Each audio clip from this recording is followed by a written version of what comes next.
and welcome to the Nisei Veterans Memorial Center's An Afternoon with the Author. My name is Deidre T. Garden, and I'm going to be your host today.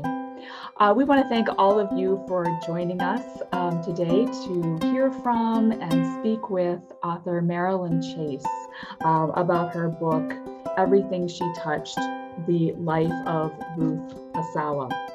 I also have to just stop here and thank Anna Maeda, who I know is on the call today, for introducing the book to us and helping to facilitate this wonderful new relationship that we have with Ms. Chase. Now, before I get to our speaker, just a few housekeeping items. And of course, we have our friends from Japan are watching today. So to all of our friends in Japan, 本日はお忙しい中ご参加くださり誠にありがとうございます。As always, we love to take your questions. So you can type those in that little question and answer box at the bottom left of your screen. Go ahead and type those in as they come to you, and we will get to as many as possible. Also, this is being recorded and will be available on our Nisei Veterans Memorial Center YouTube channel in about a week. So we encourage you to go there and check out this and other talks you may have missed. And if you're interested in learning more about our center, you can find us on the web at nvmc.org. Now, without further ado, it gives me great pleasure to introduce our speaker today. Author, journalist, and teacher Marilyn Chase was born in Los Angeles, attending public schools as a nerd in the sun-struck surf sports and car culture of Southern California. Chase graduated with honors in English literature from Stanford, then earned a master's degree in journalism from UC Berkeley. After over 20 years as a reporter and a columnist for the Wall Street Journal, she returned to independent writing and teaching. She is a lecturer at University of California, Berkeley's Graduate School of Journalism, where she teaches reporting and writing to a new generation of journalists.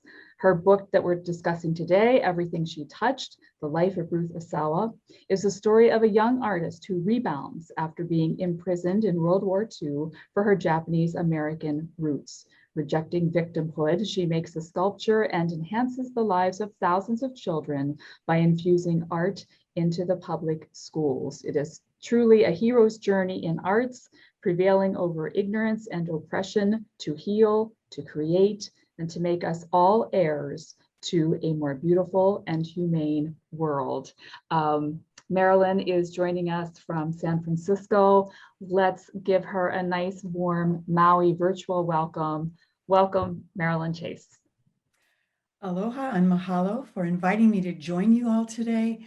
It is truly an honor to be among the folks who run the Maui Nisei Veterans Memorial Center, honoring these men who gave so much.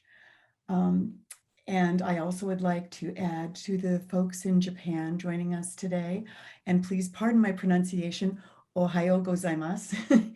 And thank you very much for taking an interest in this book. Thank you. We're here to be in conversation today, and it's very much a conversation about Ruth Asawa, who was herself a Nisei, a Japanese American artist who survived poverty, war, and incarceration to break boundaries in modern art. And very much like the veterans that you honor, gave unselfishly and tirelessly of herself and her energies to the community to improve society. So I feel there's very much a connection. It's a perfect moment to talk about Ruth Asawa because she's having a breakout moment and a sort of Asawa renaissance in both the United States and around the world. So your timing is perfect, and thank you again so much.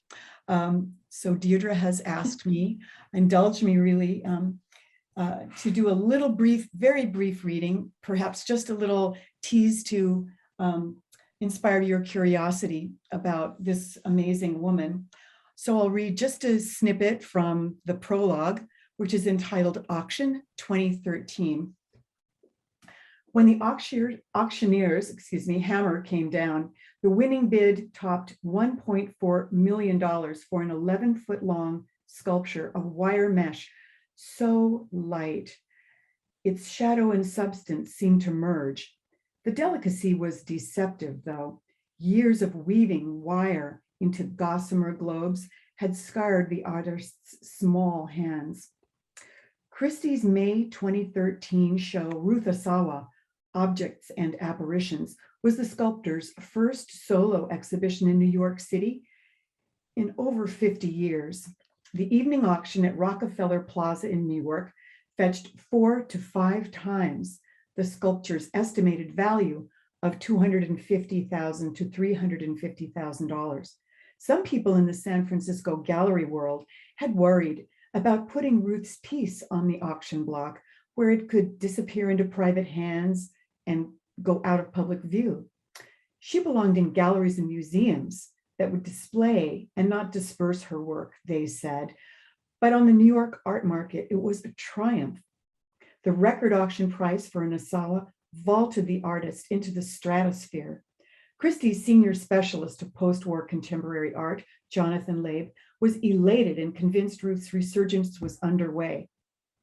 Ruth's children, who were raised to put creativity over commerce, were stunned. This was Mom's work, one of many pieces she wove in her home studio, where her children also saw her cooking dinner and mopping floors. For as long as they could remember, her sculptures had hung from the rafters, sheltering their lives, casting moving shadows. Watching the act of making sculpture had expanded their world beyond the brown shingled house where they grew up in San Francisco into limitless realms of art. Far from the frenzied auction bidding at Rockefeller Center, the artist kept a lookout over her garden, a profusion of green she tended for most of her 87 years. She watched the windows for the emerald flash of hummingbirds that sipped nectar and wove nests in her honeysuckle.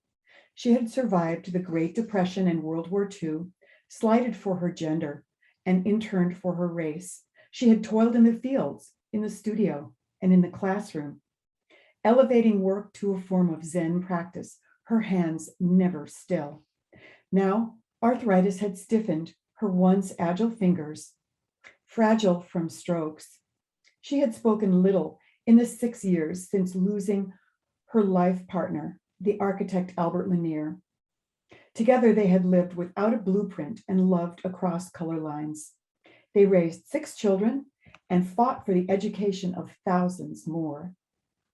They mastered the art of shaping space, Ruth in sculpture and Albert in architecture. As their health failed, the couple had lived in hospital beds in the sunny room that once had been her studio. Her children knew best how to deliver the big news from the auction and how to read her response. Innocent of the previous night's bidding, Ruth looked bemused as her daughters, Aiko and Addie, drew close. When Addie whispered the sales figure in her mother's ear, $1.4 million, Aiko watched her mother's eyes and mouth widen in wonder, as if to say, "Really?" "Mama," Addie said, "you're playing with the big boys now." But it had not always been so. And that ends the prologue. Thank you. That was beautiful. So I hope it will just spark a little curiosity for our participants today who haven't had a chance to get their hands on the book. And now, if you'll indulge me, I'd like to share some images with you, if it's time for that. Definitely. And, We would love to see that. Share screen. And we'll hope that the Zoom gods will favor us with a smooth presentation. So here we go. Let me take you on a little journey, a brief little journey through Ruth's very, very eventful and long life of creativity.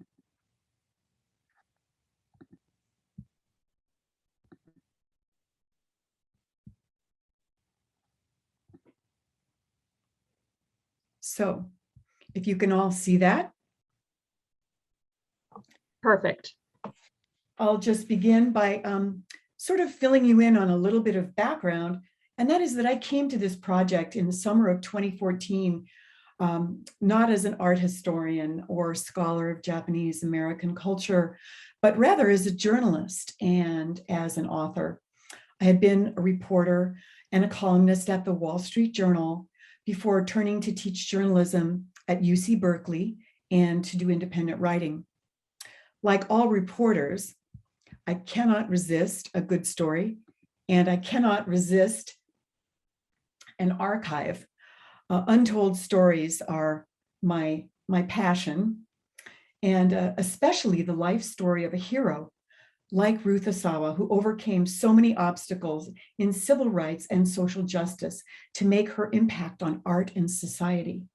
That was the opportunity that beckoned to me that summer when I learned that the artist Ruth Asawa's family had given her letters and photos, drawings, and all of her memorabilia to Stanford University, which was my alma mater. This huge collection of Ruth Asawa papers comprised 275 boxes, if you can imagine. And it took 18 months just to read through, study, take notes, to assemble all those mosaic pieces of her life. Another 2.5 years plus of interviewing, writing, and rewriting and editing consumed me. It was quite a journey, really a passion project. I think what touched me the most was the hero's journey that emerged. We often hear about hero's journeys being the theme of a book.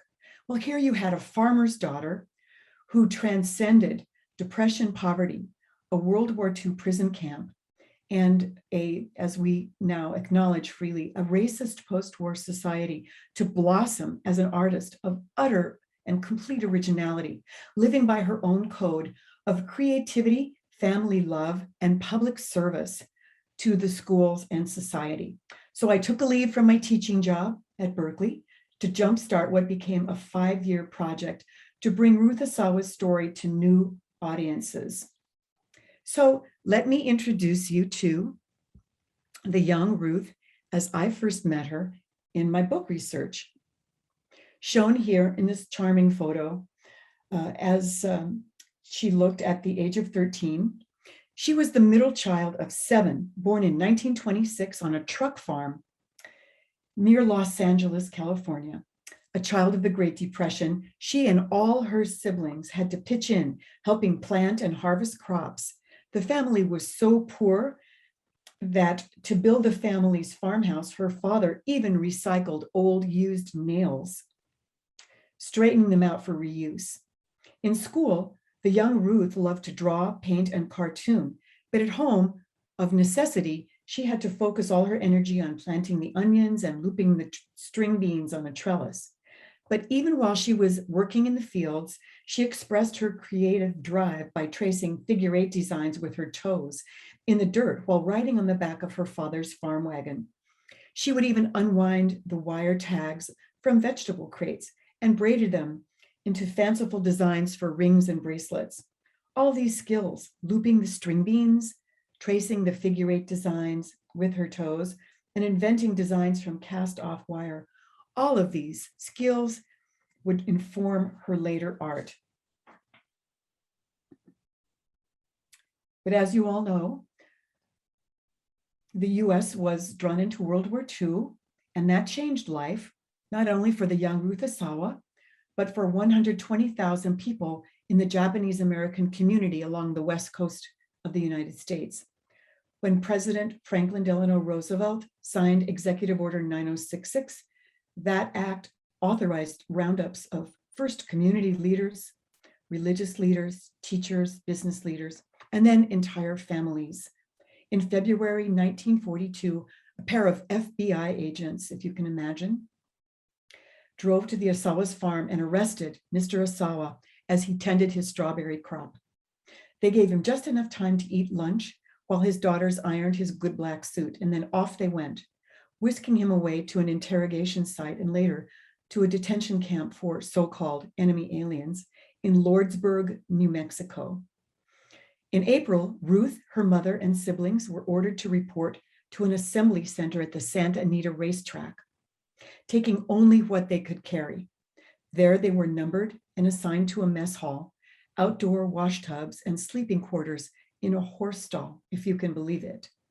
A coat of whitewash matted with animal hair and linoleum over the earthen floors did very little to mask the animal scent of the stall's previous occupants, as Ruth would later write. The only bright spot in this grim scenario was that among the other inmates and incarcerees was a trio of Disney studio artists caught up in the sweep. Their names were Tom Akamoto, Chris Ishii, and James Tanaka. They were the talent behind animated features like Pinocchio and Snow White. Just imagine the inspiration that they offered as role models, giving young students lessons in drawing and perspective, supplying precious art supplies like drawing paper and charcoal. Ruth's response to this glimmer of hope in a dark time was to say, how lucky could a 16-year-old be?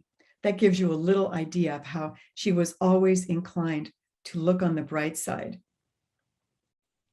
But after 6 months at Santa Anita, the Asawas and their fellow inmates were moved from the assembly centers into permanent prison camps for the duration of the war. The Asawas' destination was called the Roar Relocation Center in Roar, Arkansas. There they lived in tar paper barracks enclosed by barbed wire and surrounded by gun towers and spotlights. Officials had written cheerful PR about these being sturdy pioneer boomtowns where they could make the best of their wartime residence in the shadow of those guns, which were framed as being for their own safety. But if that was true, the young Ruth wondered, why were those guns pointed inward at the captives whose only crime was to look like people we were fighting against at the time? 2 frail elderly men at Mr. Asawa's camp fell behind their unit on a march and were shot on the spot by a soldier who was not even punished. Ruth's barracks were made of raw green wood that shrank as it dried, leaving gaps where the dust and wind and weather would whistle through the small cabins. The tasteless and starchy mess hall fare was produced for an unbelievably stingy 37 cents a day per person to avoid charges that they were, quote, coddling the prisoners, unquote. Well, here you can see a picture of Ruth with trellised beams in 1943, standing in front of those barracks. I think you can see that it's tar paper with those nail studs visible in a vertical line. Ruth wrote that the most precious things her mother carried from home were seeds, and many families planted tiny gardens in front of these anonymous barracks. Ruth standing beside this trellis with the climbing vines reminds us of her farm chores, especially looping the string beans, a skill that prefigures the looped wire of her sculptures. And here we have a watercolor that dates from her years in camp. Here you can see one of Ruth's student paintings from camp, a watercolor of those moody bayou landscapes in Arkansas surrounding the barracks. She also did a watercolor of sumo wrestling, which was one of the sports pursued in camp, and sketches of her classmates. Reflecting back on the war years, Ruth would later reflect that for her, quote, art saved us, unquote. She was always inclined to look on the bright side. She used her time, which was now free from daily farm chores, to create art. Incarcerated Japanese Americans were barred from having radios or cameras, which were considered contraband. So Ruth drew her high school graduating class, including those classic senior polls, such as the most likely to succeed and the boy and girl with the best smile, the best dancers, the cutest couple, and so on. Not surprisingly, Ruth was voted the most artistic girl, and her self-caricature shows us with her paintbrush and palette. Her counterpart, the most artistic boy, was a young man by the name of Sam Ichiba, who after graduation joined up with the legendary 442nd Regimental Combat Team that helped liberate Europe from the Nazis and won fame as the most decorated fighting unit for its size and length of service in US military history. Ruth stayed in touch with Sam Ichiba, who would send her newspaper clippings from his hometown in Connecticut about World War II commemorations honoring his military service. And later, he came to visit her home and studio here in San Francisco. So the one-time high school classmates from camp stayed in touch. Well, a different path awaited Ruth than joining the military. Here you can see this wonderful document that today is in the collection of the Smithsonian Institution in Washington, D.C. On graduating from Rohr High School in camp in 1943, Ruth received this ID card for indefinite leave. Ruth was released to attend college in the Midwest. With the war still on, college-bound seniors could leave camp on the condition that they stay away from the West Coast, which was still believed to be a sensitive military zone. So Ruth, being frugal and practical, picked Milwaukee State Teachers College, where she could study to become an art teacher for the incredible sum of $25 a semester, which was funded with a Quaker scholarship and her earnings as a live-in maid and nanny. She knew how to work hard.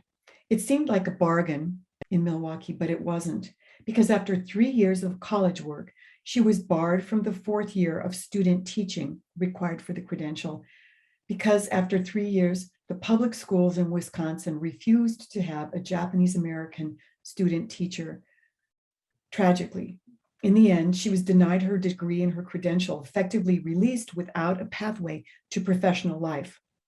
But fate stepped in, and some good friends in Milwaukee urged her, as a talented young artist, to follow them on to a place called Black Mountain College, North Carolina, an experimental art-centered school where many of the pioneers of modern painting, sculpture, music, and dance were gathering. With her practical career path to teaching now barred by bias, there was absolutely nothing standing in the way of her pursuing her real dream of becoming a working artist. So off she went. At Black Mountain, she found an exciting experimental art lab amid students, teachers, and visiting artists of all backgrounds. Here you see Ruth on the left. She has changed her look to jeans and sandals and sort of free-flowing natural hair. She's left behind her 1940s look and is now a young bohemian artist, experimenting with creativity. One of her first roommates was a Black painter and collagist, Mary Parks Washington, who actually took this photo and who I was privileged to interview before she died. The young art students learned from greats like the painter, Joseph Albers, modern dancer, Merce Cunningham, and composer, John Cage. Ruth enrolled in color and design with Albers, who became her lifelong mentor. She planned on a summer session, and she ended up staying 3 years. Here you can see Ruth's beloved mentor, Albers, presiding over his classroom. He was an emigre who had fled Germany when the Nazi Party closed the famous art center known as the Bauhaus.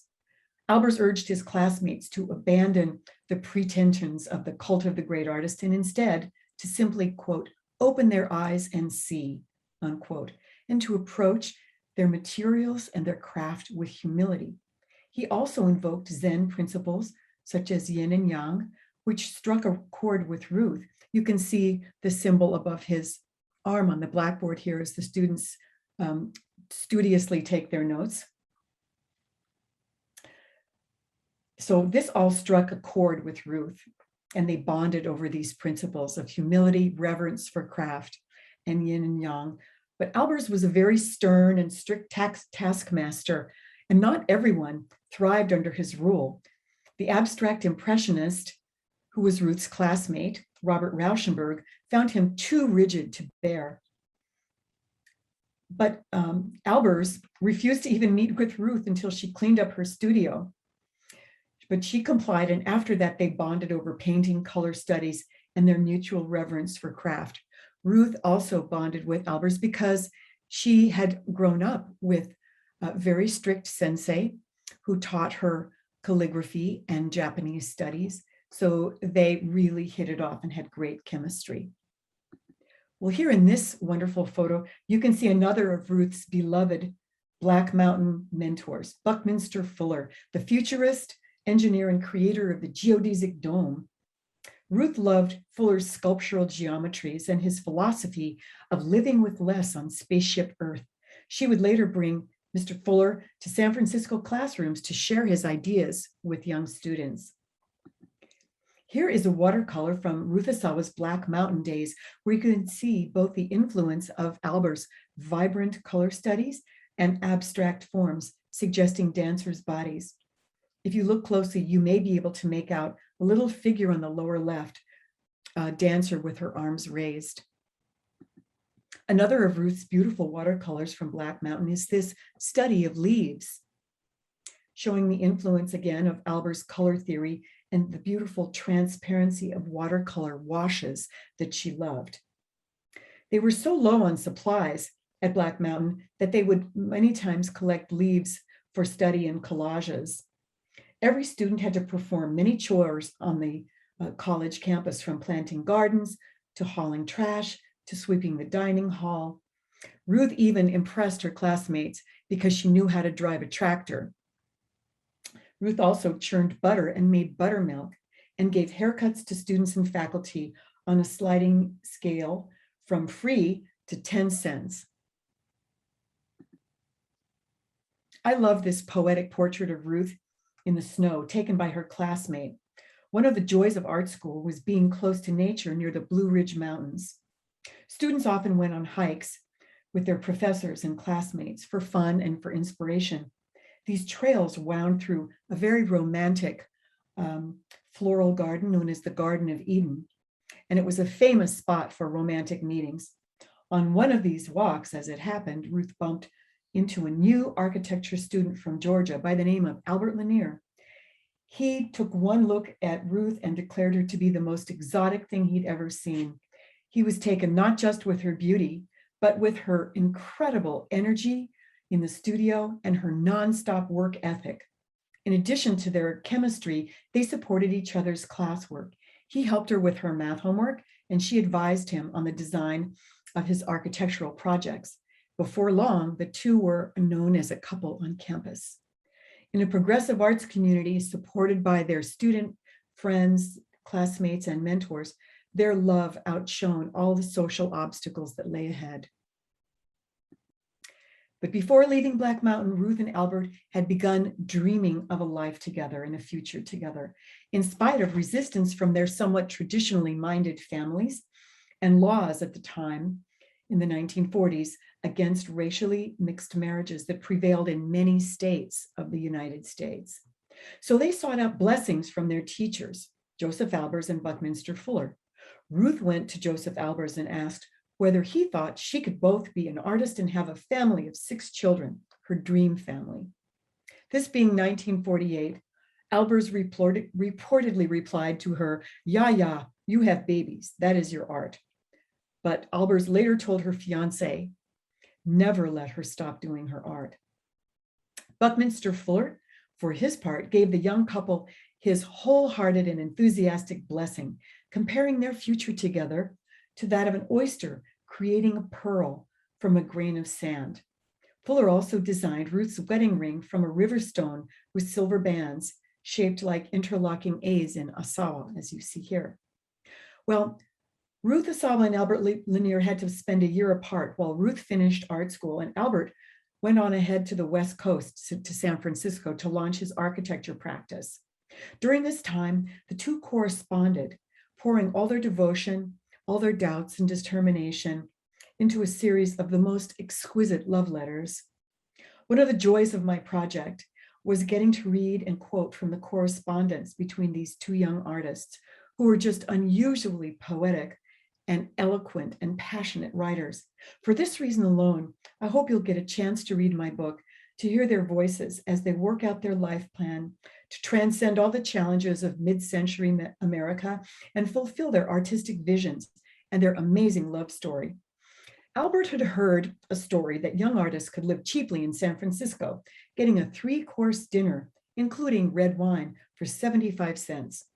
That wasn't literally true, but San Francisco was fairly cheap and progressive and welcoming to a penniless young couple of artists who moved into a bare 60-foot loft without walls or a kitchen over an onion warehouse, Just in time to make their union legal, the California State Supreme Court overturned the state's laws against mixed marriages, or miscegenation as it was called, as unconstitutional. So Ruth and Albert were free to take their wedding vows in their loft without hitchhiking to Reno, Nevada to do it. Ruth wrote in her journal that they toasted one another with champagne sipped from Cheese Whiz glasses. And I'm showing my age because those of you who remember the 1950s and 60s remember a cheese spread called Cheese Whiz that was sold in little inexpensive drinking glasses. So they toasted their wedding with Cheese Whiz, and they were blissfully happy. Well, true to her dream of having 6 children, Ruth and Albert wasted no time in starting a family. Here you can see them holding their 2 eldest children, daughter Aiko on the left, and their son Xavier. 4 more would follow: Hudson, Adam, Addie, and Paul, fulfilling Ruth's dream family, all within the decade that she launched her groundbreaking studio art practice. She and Albert were trailblazers in so many, many ways, in making a marriage of equal partners, combining art and family, and in blending 4 biological and 2 adopted children decades before this became trendy into a seamless and loving family circle.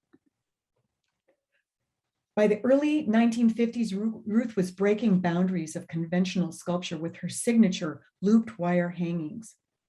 We're so lucky to have this beautiful image of Ruth with her work by the famous photographer Imogen Cunningham, who became a great friend of the family and photographed Ruth both in the studio and with her family. Ruth Asawa had learned this basic technique of looping wire during a student service trip to Mexico, where she volunteered to teach art to children. There, she met local craftsmen who wove wire baskets to take eggs and produce to the marketplace. Ruth studied and adopted that basic looping technique and expanded it beyond useful and practical basketry to make these long, sinuous sculptures in which the outside turns inside to become the inside and back out again. Her art is transformative, turning an industrial material used for fences, including those barbed wire fences that surrounded her in camp, into these transparent, suspended mesh creations. It's our good luck that a chance meeting on a work site, construction site, brought Ruth's family into contact with this famous photographer, again, Imogen Cunningham, who captured this iconic image and many, many more of the young sculptor at work. Here's a piece showing aluminum and brass wire for a shimmering sort of silver and gold effect at a time when most sculpture was made by men out of heavy material like wood or stone or steel anchored to the ground. Asawa's weightless creations floating from the ceiling were so radically new and ethereal that some museums and critics didn't understand them. In fact, they didn't even consider them sculpture at all, and at first resisted exhibiting them. But she stood her ground and fought for her space. The Peridot Gallery in Manhattan discovered her sculpture in a design showroom and began exhibiting Asawa, exposing her to important early collectors like the Rockefellers and architect Philip Johnson. Now her work is found in many, many collections, including the De Young Museum of San Francisco and the San Francisco Museum of Modern Art, the Whitney Museum of American Art in New York, and the David Zwirner Gallery in New York, and many, many more, including a growing number of US and European museums this year and next. Along with closed spheres and ovals, Ruth experimented with open-work sculptures. This form was created quite by accident. It seems that while looping a sculpture one day, Ruth made a mistake in looping that couldn't be untangled. So sadly, she had to cut it. But instead of ruining the work and sacrificing it, it turns out the weight of the hanging sculpture actually pulled down on the cuts and opened the edges into interesting windows with these flared edges, which might resemble a trumpet vine or a sorcerer's hat. Serendipity played a big role in her artistic creations, and she always advised her students and others not to regard a mistake as a fatal flaw, but as an opportunity to create something new. This wonderful photo by Cunningham shows us Ruth's intense concentration at work, forming a looped wire sculpture with a coil of wire on the left. You might notice the index finger of her right hand is bound up with masking tape.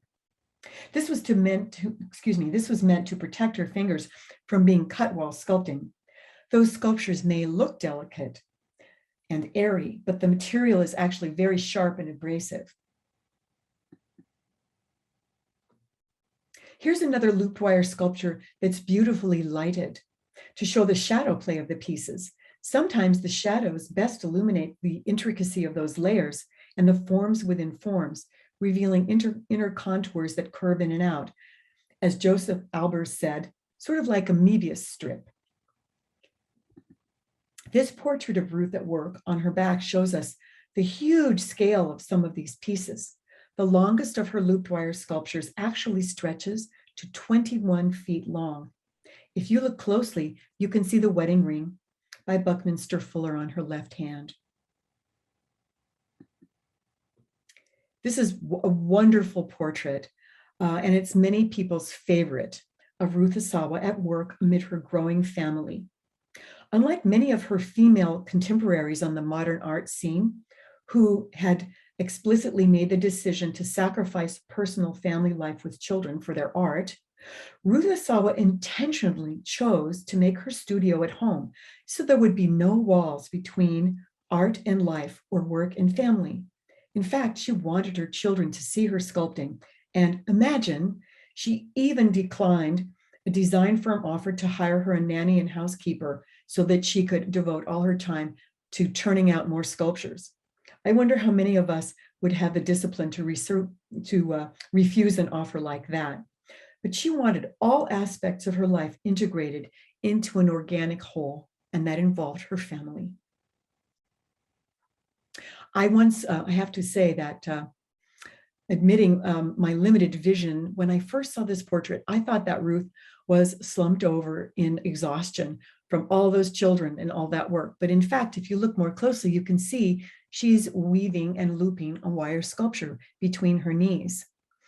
Her children here from left to right include Hudson, Xavier, Aiko, and the baby Adam, who is blissfully drinking his bottle while his mother is at work. Aiko is holding a dowel that she used to help her mother in sculpting. She would wind wire around the dowel, and she used to say that if she ever wanted to have a discussion with her mother, she would simply pick up the dowel and begin winding wire so that they could have a conversation while her mom was sculpting. In this holiday portrait, Ruth and Albert's family circle is complete, comprised by, from oldest to youngest, Xavier, Aiko, Hudson, Adam, Addie, and Paul, who here is shown happily riding on a hobby horse. I am often asked if her children pursued creative professions, and the answer is yes. Aiko is a painter and mixed media artist. Xavier, Hudson, and Adam became builders. Addie wrote and taught and danced, and Paul is a fine art ceramicist. Asawa's art practice is just inseparably bound up with her vocation as an art educator, starting with her own children's crafts around the kitchen table, expanding into the schools and community at large. This wonderful picture from 1964 shows us Ruth demonstrating origami or folding paper to the then 4-year-old Paul, who looks totally absorbed in his mother's lesson.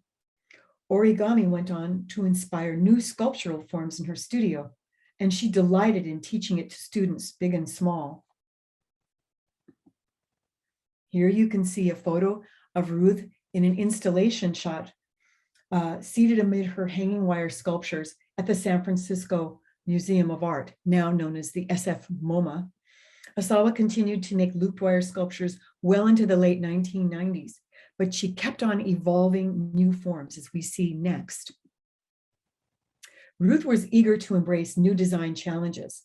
Her friend, the photographer Paul Hassel, came home from a trip to the desert with a spiky sort of tumbleweed plant and asked Ruth if she thought she could draw it, sort of issued a challenge.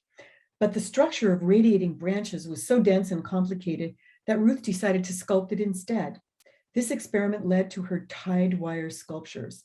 She would bundle up as many as 1,000 strands of wire, dividing them, tying them off into ever smaller branching bundles, yielding some sculptures that are tree forms set on bases, as you can see here, while others are star-shaped or free-form hangings suspended from the ceiling or mounted on the wall. Ruth Asawa also did some figurative representational works as well. Her very first public commission was this fountain entitled Andrea, popularly known as the Mermaid Fountain in San Francisco. It's the centerpiece of the courtyard in Ghirardelli Square on the waterfront.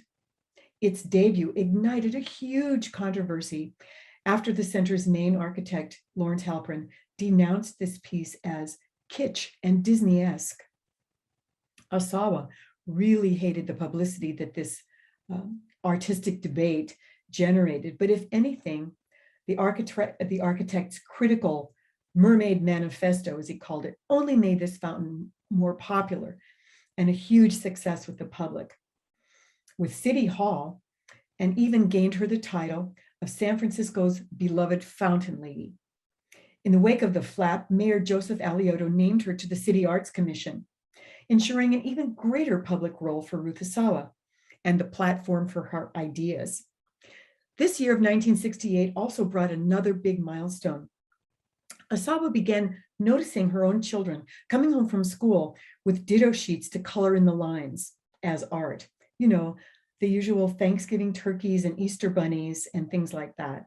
She thought the schools could and should be doing better, so she led a group of volunteers in launching the Alvarado Arts Project, a summer school craft program that later expanded citywide and year-round. Although she never got to complete her teaching credential, this began her vocation as an arts educator and a passionate advocate for arts for children. Here we can see Ruth as in her advocacy for children's art at a school arts festival. In her work to expand and enhance art opportunities for children, citywide and even across the country, she gave decades of her energy and passion to youth. She served in a number of state and federal programs. The leadership of the National Endowment of the Arts, where she did work, wrote a report describing Ruth's art activism as building what they called a city of gold in San Francisco for children in the arts. Well, all this time, Ruth Asawa spoke very little in public about her camp years. She was modest, and she never sought to portray herself as a victim. But in 1994, she got the chance to tell the story of her generation in bronze. After winning a commission from the city of San Jose, she sculpted a monumental work, the Japanese American Internment Memorial. This is just one small detail of the 5-foot by 14-foot bronze wall, a bas-relief, double-sided, depicting the Japanese American community before and during World War II. This view gives us a tableau of the camps, guard tower, and barbed wire, the barracks and the imprisoned families. Next, you'll get a view of the work as it looked in progress. Asawa worked on this wall with her son, Paul, now all grown up on the right, and her colleague, Nancy Thompson, shown seated before a section of the original, which they first modeled in what they call baker's clay. Now, baker's clay, as some of you may know, is a material made from a simple recipe of flour, salt, and water that Ruth Asawa developed for her children to use at home for fun and also for use in school. After the artist sculpted the internment memorial in this baker's clay, it was later cast in bronze using the ancient lost wax method at the Artworks Foundry in Berkeley, California. Today, the piece stands in front of the federal courthouse in San Jose, California. And if you ever get a chance to visit the Bay Area, it's well worth the trip to see this work in person, since no photo of a detail can adequately capture its poignancy and its impact. On the day it was dedicated, one of the dignitaries in attendance was the illustrious Fred Korematsu, one of a handful of resistors who fought the internment all the way up to the US Supreme Court. which initially held up the order, later declared unconstitutional by Chief Justice John Roberts in a 2018 footnote to a case that was challenging Donald Trump's travel ban. Throughout her whole life, Ruth Asawa remained serenely free of bitterness for her wartime ordeal. It was always about the art for Ruth Asawa, forever exploring new forms and fusing them with traditional Japanese methods and themes. Asawa transformed origami into designs for sculptures. This piece is one of a pair of fountains in San Francisco's Japantown Peace Plaza. Originally made from steel, pleated into these sort of flower forms, the first version of this piece from 1976 rusted beyond repair, and so the fountains were recast in bronze and reinstalled in 1999. Though age and drought has kept them dry for years, they, I believe, are going to be once again connected with water. And a new $5 million grant to restore the plaza should get these beautiful pieces restored soon. And just recently, a news flash that I can share with you all is I understand there's a discussion brand new in San Francisco to possibly name this spot in honor of Ruth Asawa. Stay tuned and you may find out the follow-up. I do hope it comes true. It would be a wonderful tribute. In this piece called Aurora, named after the Roman goddess of the dawn, Asawa used stainless steel in a fountain facing the Embarcadero of San Francisco, framing the rising sun over the East Bay Hills. This sculpture, installed around her 60th birthday, followed another huge hurdle that the artist faced. Asawa was diagnosed with the autoimmune condition called lupus. Among a host of symptoms, she experienced numbness and a loss of strength that left her disabled for much of the year 1985. She endured strong treatment with chemotherapy and steroid drugs that calmed down her overactive immune system and helped her achieve remission. But all while recovering, she was often sleepless from the medication and filled her wakeful nights with writing and planning more sculptures. Her nocturnal writings were full of stories about her life, insights about her art and her philosophy, and even snatches of poetry. And those wonderful writings are today part of the collection at Stanford University that I was lucky enough to read. Well, here you can see a view of the DeYoung Museum Tower Lobby Gallery. In 1989, Ruth Asawa achieved another first, becoming the very first artist appointed to serve on the Board of Trustees of the Fine Arts Museums of San Francisco. She really shook up those stuffy and staid board routines and meetings by bringing paper and teaching her fellow trustees how to make origami.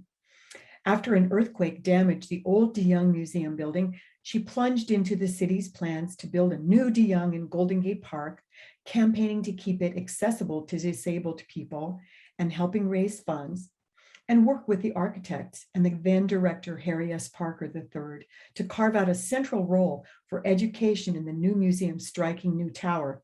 Its opening in 2006 featured an Asawa retrospective entitled Contours in the Air.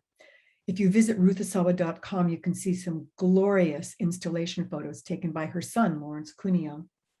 She also gifted 15 of her wire sculptures to the museum for permanent display in the Tower Lobby Gallery, which is shown here during the event we love called the annual Bouquets to Art, in which floral designers create bouquets that echo the themes of a sculpture or a painting. So the gallery is one of the DeYoung Museum's 4 areas that's always free to the public, which no doubt would have pleased Ruth Asawa no end, because she saw art as something that should be for the people and the greater public and not just for the elite. Well, here you can see in this sort of tender portrait, Albert and Ruth as a couple in their later years. For nearly 6 decades, they were partners in love and art, supporting each other's work and advocacy for public schools.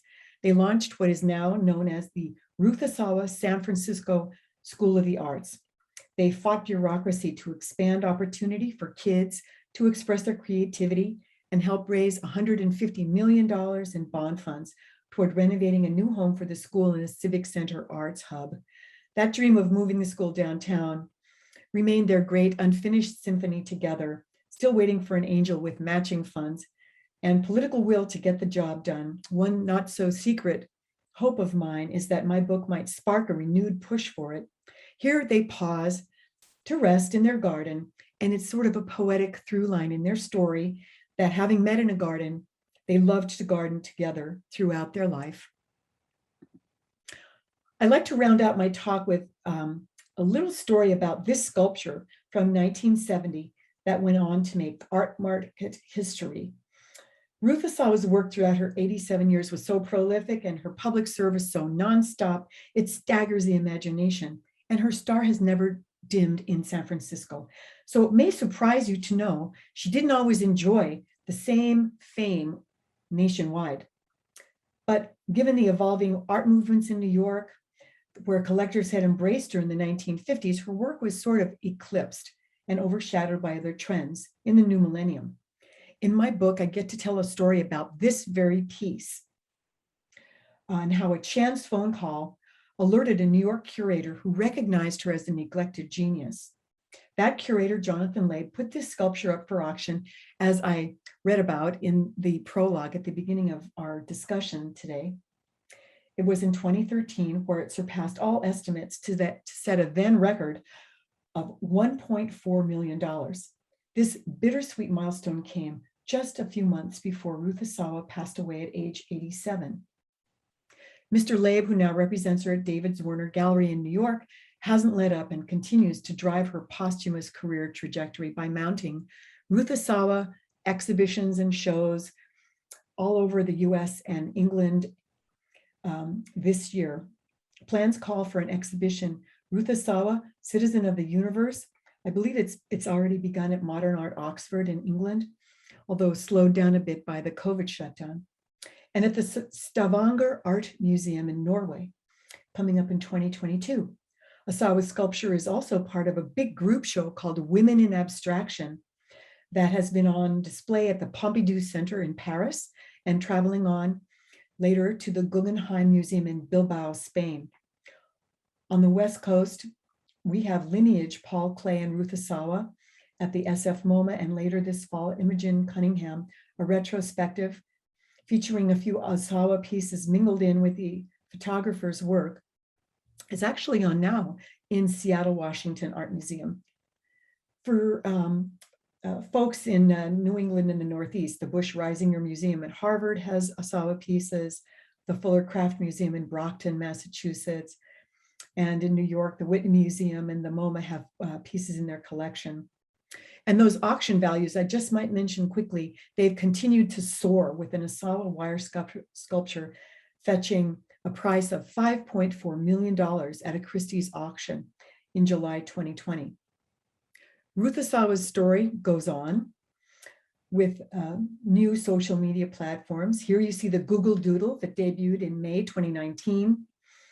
And if you do internet searches as much as I do in my work, you'll know why this sketch triggered such a wave of interest in searches of Ruth Asawa, it temporarily crashed her website.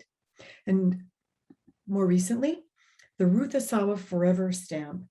In August 2020, the US Postal Service honored the artist by issuing this beautiful set of 10 stamp designs depicting her signature wire sculptures. In closing this part of the program, I would just like to say on a personal note, getting to tell Ruth Asawa's story of weaving misfortune into a life of art and love has moved and inspired many people in a time of pandemic and upheaval. She often said she bore no bitterness for the war because it made her who she was, and she liked who she was. She was a genius at art and the art of living, gifted at turning swords into plowshares and barbed wire into sculpture. Bringing her story to new readers has been the honor of a lifetime. So once again, thanks to all of you at the Maui Nisei Veterans Memorial Center, and I would be delighted to take any questions that you may have. Thank you, Marilyn. That was so inspiring. And as we wait for some questions to come in, I just more than a question, it's a comment, but this book, it's about a woman who survived internment, but it's also about the road of an artist, a wife, a mother, a pioneer, breaking stereotypes and prejudice, and just about being a human being. And I think it's amazing. You did such a lovely job of being able to touch on all these aspects in the book, and I really recommend it for people who haven't picked it up yet. But So much. yeah, thank you. So I wanted to touch a little bit early in the book. I think it was like around page 17 or so. You talk about those values and the traits that her mother really instilled in her. The gaman, the enryo, nintai, which is patience, and something that we hear a lot of, shikata ga nai, it can't be helped. But can you talk a little bit about how how they guided her and were such a big part of her life, as you found out, going through all the archives? That is so true. Ruth wrote about this in her private writings, in her journal writings, some of which she committed to paper from memory during her illness. She talked about it constantly in speeches. She was truly a woman who straddled cultures, although born on a small farm near Los Angeles, and a US citizen. She revered the cultural values instilled in her by her parents. Her parents were immigrants to this country, although they were very hardworking farmers of limited means and lived in a very modest farmhouse. They always had books on culture, on Japanese dolls, on origami. Her parents took her to the Zen temple on ceremonial occasions. Her parents set an example of patience and hard work and humility. No matter how accomplished they were, how productive their farm. And her father was a true leader of the agricultural community. They always kept a sort of attitude of modesty and humility. And we see that in Ruth and in the way she approached her art. It is sort of extended from her own upbringing in her home with her parents and siblings to her study, the reverence that she displayed toward her sensei as a young girl, her artistic mentors as a young woman and a young artist, to it extended into her courtship, it extended into her marriage and child rearing. And to this very day, whenever I speak to her daughters, to Aiko or Addie, they always invoke those traditional values of patience and modesty, and sort of simply being stoic in the face of misfortune, and always looking on the bright side. This was part of her gift, I think, part of her genius. Right. Definitely. And I think in the book too, and we kind of chatted about this the other day, her work with wire, was it, did it stem from her time in internment camp? And really there's nothing that clearly speaks to that, but in the book there's one sentence where she talks about how wire was such a part of her youth, but then she realized later on that wire can also play. And I think that was like page 50-ish, but you can't help but think, everything else that she did seemed to come from youth and her childhood. And did that also was that also part of what she did and why she did it? Quite so. Quite so. I mean, that's an absolutely, you're right on point when you say that. And as an artist, she was very interesting. When she spoke about her work, she always spoke with such simplicity. Um, and she would say things like this part of it, sort of self-effacing modesty and humility. That was her personal style. She would say, oh, in this piece, I was just seeing how far I could push the material. I was interested in seeing how far I could extend a line into space. And she would speak of it on almost technical terms as being, again, that reverence for craft, reverence for the material itself. She was not inclined to, wax lyrical or sort of puff herself up about great symbolism. And so she never, as far as I recall in my own research, and that's what I have to keep as a reporter, staying honest, I have to refer back to my own research. To my best recollection, and according to my research, she never drew an explicit line between having lived inside barbed wire and then wanting to transform that material, that ugly, industrial, dull, hurtful material, and spin it into something glorious and beautiful. The only clue she gives us in her writings is a very indirect one. And I'm sorry, I should have marked the passage. She wrote that I no longer, she met the love of her life after camp, of course. He was trying very hard to understand what she had been through. And she explained to him that in encountering and trying to cope with racism, she wanted to leave it behind. She wanted to be a citizen of the universe. I found it here. It's on page 63. Good luck. This is the only clue she gives us to the correspondence between barbed wire and sculptural wire.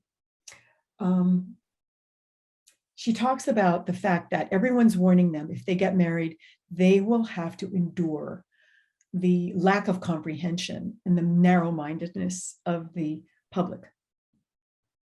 She says to Albert in one of her love letters, I hope we never have to experience it, but I expect it and do not fear it. I have overcome most of the fear. I've reached the point where I can no longer nurse such stupidity. This attitude has forced me to become a citizen of the universe, by which I become infinitely smaller than if I belonged to a family or province or race. Then I can allow myself to pass and not to be hurt as mortally by ugly remarks, because I no longer identify myself as Japanese or Americans. She talked about her parents' perseverance. She said, they dare to be tolerant, going on, for we have all suffered. Here's the key part, the clue she leaves us, the little clue. For we have all suffered intolerance innocently. I no longer want to nurse such wounds.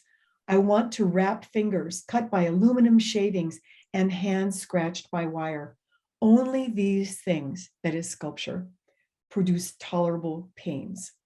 So if you read in, I think maybe she's leaving us just a little clue about the way she thought of the symbols of intolerance and how she turned swords into plowshares. Right. She's an amazing individual, and we have a little comment from Corinne Carlson. She said, not a question, but a comment. Thanks so much for bringing Ruth's story to life. I went to high school with Aiko, and we all knew that Aiko's mom was an artist. We referred to Ruth as Aiko's mom. Thank you so much for the work on the book. so the entire world can now see and experience this amazing artist. Thank you, Corinne, for That's such a sharing that. beautiful comment. And it's so very much on point. And being someone who knew the family growing up, Karen would know that Ruth's presence in the community was just like that. She was a mom. She was a community member. She was that cool lady on the street whose house had the most fabulous Halloween decorations, where Ruth and all her kids and her husband would dress up, and she would be a witch stirring a bubbling pot and giving out the candy. She would invite the neighborhood in to create works of art. There's a sculpture near Union Square in San Francisco where members of the public were invited to sculpt tiny figures and scenes of San Francisco that became wrapped into the sculpture. So she had, again, I think that's part of her modesty and her simplicity that is elegantly simple, not truly simple, but elegantly simple and modest and really kind of highs. Kind of her whimsy is that she had this amazing intellectual drive, but when she would speak about her work, it was always about the material, always about simplicity. And I find that so inspiring just in my daily life as a writer to think about how she approached her art. I see that we are gently running out of time.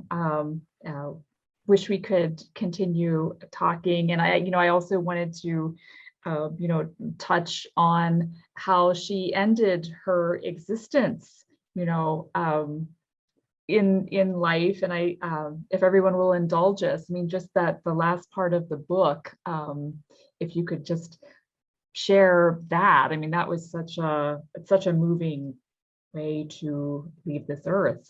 Shall I read? Okay, that would be nice. Rather than try to paraphrase. I will just say that as a reporter and a writer, doing research always brings surprises. Sometimes they're incredibly moving and a surprise. And one day when I was just walking around a schoolyard, looking at some of the school art projects that Ruth had inspired by the children of San Francisco, I was walking with her son, and he shared with me a story that provided the book's ending.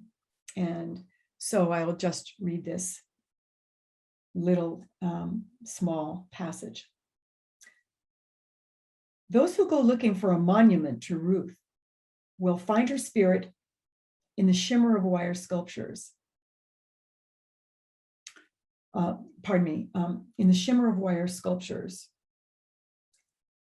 at the Young Museum, the light illuminating copper, brass, steel, and gold hues and casting voluptuous shadows. Her undulating forms take pride of place beside other mid-century modern masters in the collections of the Whitney and the Museum of Modern Art, the Solomon Guggenheim Museum, David Zwirner Gallery, and other venues. Her legacy resounds in the halls of the Ruth Asawa San Francisco School of the Arts and in the fierce determination of her colleagues to finish her work.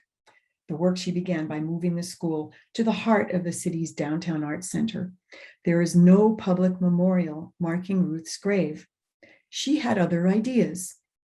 Following her wishes, her son, Paul, mingled Ruth and Albert's ashes together with those of their son, Adam, who predeceased them actually, and folded them into clay. From that clay, Paul created a series of ceramic pieces, one for each of his siblings.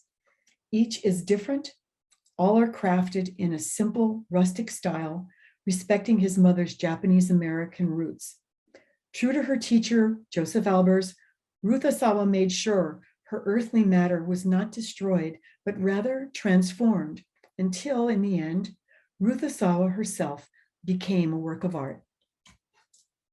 And that's how we end. It's so emotional, but thank you for sharing it with me. Yeah, thank you so much. Thank you, and what a wonderful journey you were on for these 5 years, and we're so glad you went on the journey, and were able to share it with all of us. I'm going to gently close the program and then come back to you for some final remarks. Again, I want to thank our speaker today, Marilyn Chase, for spending her afternoon with us. And of course, everybody who signed into our Zoom call. Thank you so much. We appreciate it greatly. Our final program for 2022 is going to be an afternoon with the author on December 18th at 1:30. We will be speaking with the author Judy Mundell, who wrote the book, The Block Manager, also a true story about internment. So we hope you join in for that. You can register by going to our website at nvmc.org or check out our weekly Wednesday update that gets emailed to you every Wednesday and sign up there. Coming back to you, Marilyn, for closing remarks, and again, a very big mahalo. Oh, the pleasure was all mine. Aloha and mahalo to everyone involved with this. And I have to say that being invited by you, given the wonderful mission that you pursue, has really been the honor of the last 20 months that I've been doing this. And it's just been a thrill beyond expectation. Thank you so very much. Thank you. So to everybody else, thank you so much. Until next time, stay well, be safe, a hui ho, and thank you.